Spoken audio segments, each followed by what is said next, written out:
5 reasons that we've gathered so far as to why it is that Jamaicans in the diaspora are apprehensive to come back to Jamaica. Jam Fam family, the Jam Fam family, yeah. Jam Fam, come hang with me. Hello, Wagwan, pick up yourself for the yard or you're abroad. Welcome back to another episode of Life with the Jam Fams. So on today's episode, I want to look at something that have come up in the comment section. And I want to share with you 5 reasons that we've gathered so far as to why it is that Jamaicans in the diaspora are apprehensive to come back to Jamaica. So why is it that they are deliberating the idea of coming back home? These are the reasons that we've detected from the comments that were shared. So the first reason Jamaicans consider whether or not it's worth coming back to Jamaica is the narrative about the crime. So they are fearful of crime because they hear a lot about crime and violence, and so they question whether or not it would be a good thing for them to come back because they're concerned, and rightly so, as to whether or not they'll be safe or their children or their family would be safe. Now, I want to remind you that I'm also aware of hearing that narrative, and I'm one of those people who constantly have to remind other people to think about the grander picture and hear the different things that are happening in Jamaica.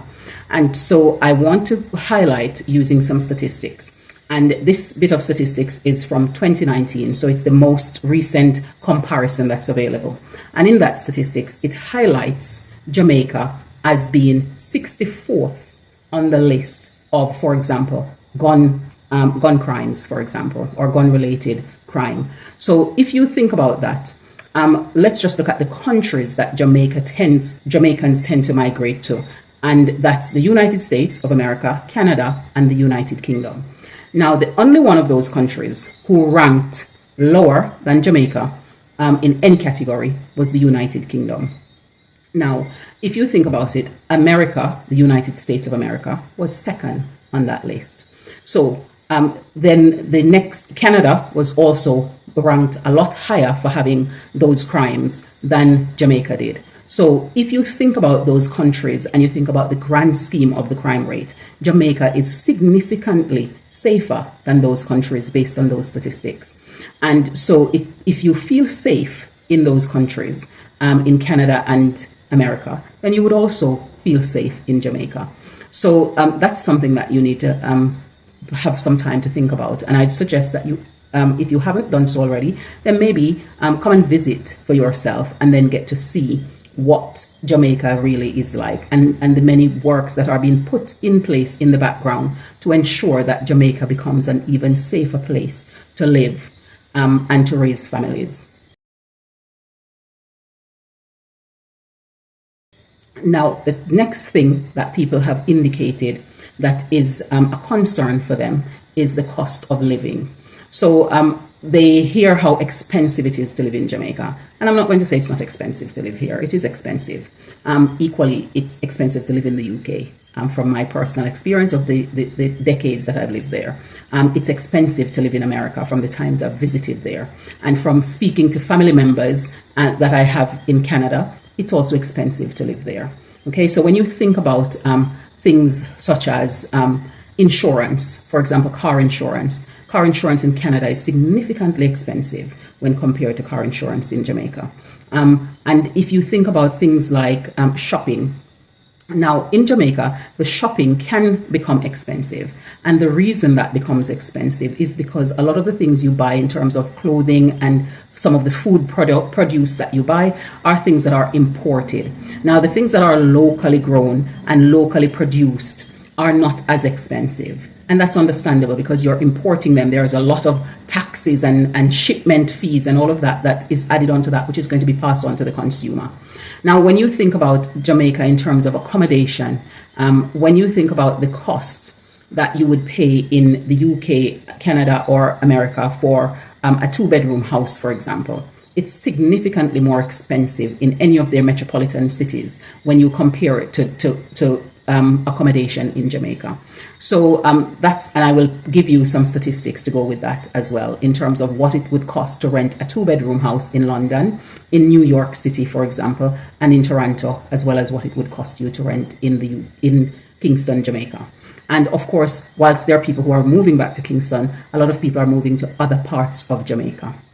Now, so in terms of the cost of living, a lot of people who have moved back to Jamaica have made it clear that they find it more expensive living elsewhere, living in the countries that they were moving from compared to here. Because here they're able to grow some of their ground produce that they want to use and that they need, and then they buy the other things that they need to buy. Okay, so that's probably something you need to think about, finding out a little bit more information about. Then the next thing that they mention, it's the economic security. I would love to be able to move abroad somewhere with sunnier weather, better climate and all that sort of stuff. But there are a few reasons why that's not on my agenda, at least for the foreseeable future. First of all, here in the UK, me and my wife, we have an established means of supporting ourselves and supporting our family. We both have jobs, we both have careers. We can move around probably to different parts of the country and work remotely. Now, the problem is if we move somewhere abroad, say for example, if we wanted to move to Uganda, where my family's from, or to Jamaica, where my wife's family's from, we would need to establish a means of supporting ourselves and supporting our family. The perfect scenario would be that we can move to one of these places or some other place, and we would be able to still continue working for the employers that we work for now, or other UK-based employers, while earning a UK salary working remotely. But unfortunately, that's not that possible for us. Neither of us work, for example, in, I don't know, IT or some other sector that is very used to this kind of thing, people working remotely from different parts of the world. I don't know how we would be able to generate an income. And if you can't generate an income, well, how are you going to keep the roof over your head? How are you going to spend on the things that you need in order to be able to live out there? Now, of course, we might be able to rent our home here, but that's not going to generate enough money to A, pay the mortgage here, but also B, to sustain us overseas. We need to find a way of generating an income while we're out there. So in terms of the economic security, if you really think about it, if you're coming back to Jamaica, then you need to be thinking about how you are going to survive when you come back to Jamaica. And of course, that's important. And so the unemployment rate in Jamaica has gone down significantly. Some of that is because of new job creation, and some of that is because people have moved and gone abroad, and therefore the job market has opened up opportunities for other people who are here. There are job opportunities here, and also one should think about the plans they're going to put in place so that when they do come back to Jamaica, they're able to survive at least for a year if they have no employment, so that they can figure out a strategy to then be able to survive beyond that point. And then if you think about the people who are moving from Jamaica, they're moving and going to those other countries where they're going to a job that they're being recruited to go and work in. So as soon as they get there, they're actually going to be earning. One of the other concern is the health care. So in Jamaica, the health care for the greater part is free. Okay, you have to pay for to be seen by a doctor. If you go to any of the hospitals or the clinics, etc., that's going to be free. Some people, depending on their age and depending on their social economic status, they might get the medication prescriptions filled as well. So, however, in addition to that, there are people who are ensuring that they can provide for themselves in terms of going to the doctor, filling their own prescriptions. Now, if you compare that to where you are coming from, in the US, for example, you need to have your medical insurance in order to go and get medical care. And that doesn't necessarily work in Jamaica. In Canada, you have to have your own medical care plan as well in order to go and get medical care there. So coming to Jamaica and needing that's going to be a similar scenario of you needing to be able to afford some of your things for yourself. In the UK, going to get medical care, to see a doctor or to get checked at a hospital or clinic is also free. However, you will then have to fill your prescriptions for yourself, for example. So in each of these places, there are some costs. Now, the concern might be down to the quality of healthcare. Now, in Jamaica, the quality of healthcare has gone up significantly. And there are plans to continue to improve that in terms of improving the facilities that are available. Okay, so if you're considering that, maybe just find out a little bit more and see where you can get more information about that as well, because it is not a dire situation as people make it out to be, and it's definitely not as bad as it used to be, because there are lots of improvement that has been taken place. And then number 5 thing that is a concern for people is the roads and other infrastructure. Now, there are lots of money that has been invested in building up the infrastructure of Jamaica recently.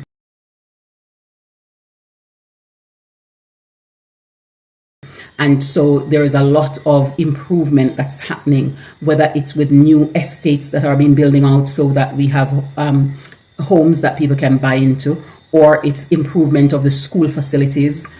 There is also building out of an improvement of hospitals across the island. And there is massive improvements that have been done and continue to be undertaken on the roads. I've gone to places where the road surface that I remember a couple of years ago is not that road surface anymore. They're being tarmacked.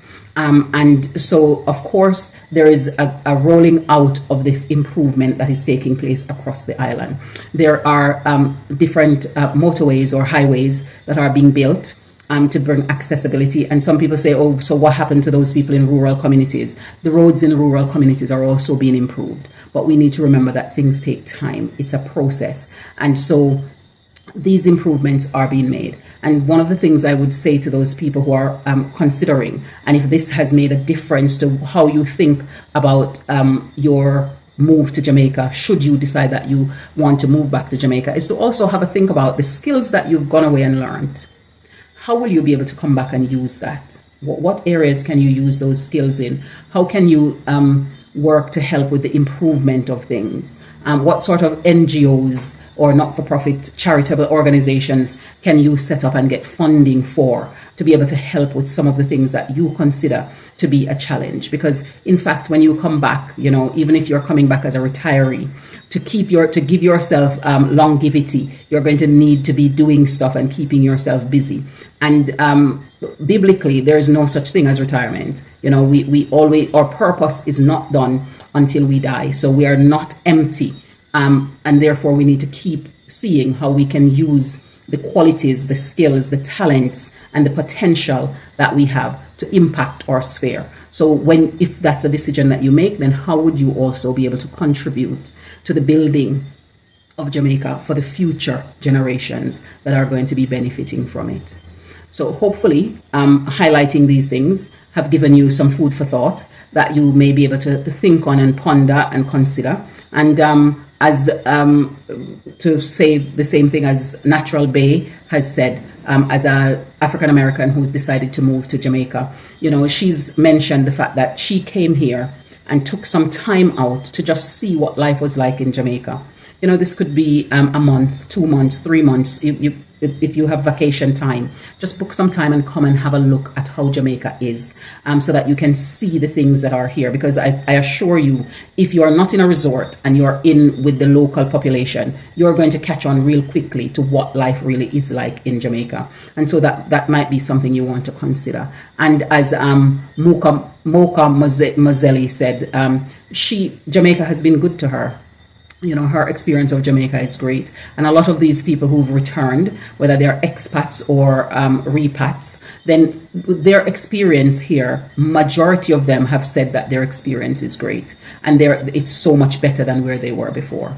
So don't lose out on your opportunity to return and have a happy, joyful, peaceful, healthy way of life here, simply because of the narrative that is being spun around. Because my parents, my in the UK, sometimes when my mom will call me and said she heard this or this happened or that happened, when I was there, I was like, how did you hear that? Like, is there no better news that somebody could actually share with you right now? Or now that I'm here, and she'll call me and say to me, oh, did you hear that this happened or that happened? And how did you hear? Because I'm here in Jamaica and I'm not hearing that. And so oftentimes people feel like they need to do the Chinese whisper. They need to just carry on stories and just keep saying stuff that really does not need to be shared, or really just exaggerate things in a way that doesn't profit or benefit anybody. So it's, as my grandparents used to say, you can't believe everything that John Tom or Susie Jane says, because some of them just love gossip and lie and tory. So sometimes that is literally what is happening. In the same way that different sad situations are happening in other countries. sad, disappointing situations happen here. But in the same way that good, productive, beneficial things are happening in other countries, they're also happening here. So just be mindful to give it some more thought, do your research, and then make an informed decision about what it is that you want to do moving forwards. If you want to return to Jamaica, do the necessary research. If you're happy in the country that you're in, then that's fine. But if you want to come back to Jamaica, do the necessary research and then make an informed decision. We decided that we're going to try Popeyes. So this is my order. I just ordered a 2-piece combo mixed. So I have original and spicy in mine. And along with that, I accompanied it with a grape drink. Do you want to say what you have? I have an orange juice and 2 lemons. Instead of French fries, I have cayenne fries. You have? Cayenne fries. Cayenne fries. Is that the spicy one? Yeah. And what's your drink? I said orange juice. Orange juice, okay. I like these boxes because they look cartoon. Oh, you like that? They don't give about us it? Oh, they do. And Wait, this can remind us of England. how? Because they gave us a British company. Oh, let's see. So Even it's though I what don't like is it? Just ketchup? I don't mind. Okay. Jamaica is like a great I think mayonnaise is probably not that much of a thing. So ketchup is what it is. Thank you. So we'll see how this tastes. I'm going to do some ASMR / mukbang cooking, guys.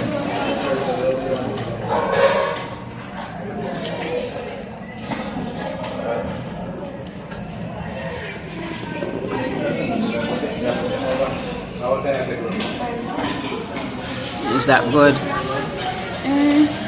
And crunchy? Okay. It's nice and crunchy, but I would never give up on my mother's. Okay then. Mother's is the #1 restaurant so far. Okay. Out of all the ones you've tried? Yeah.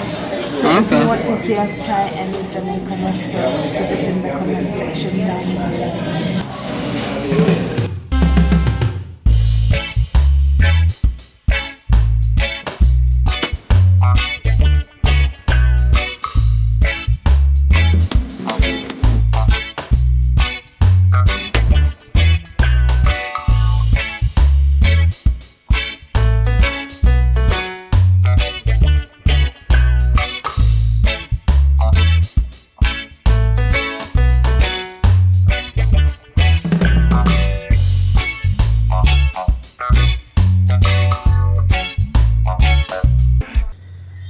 Thank you for staying with us on this or another episode of Life with the Jam Fams.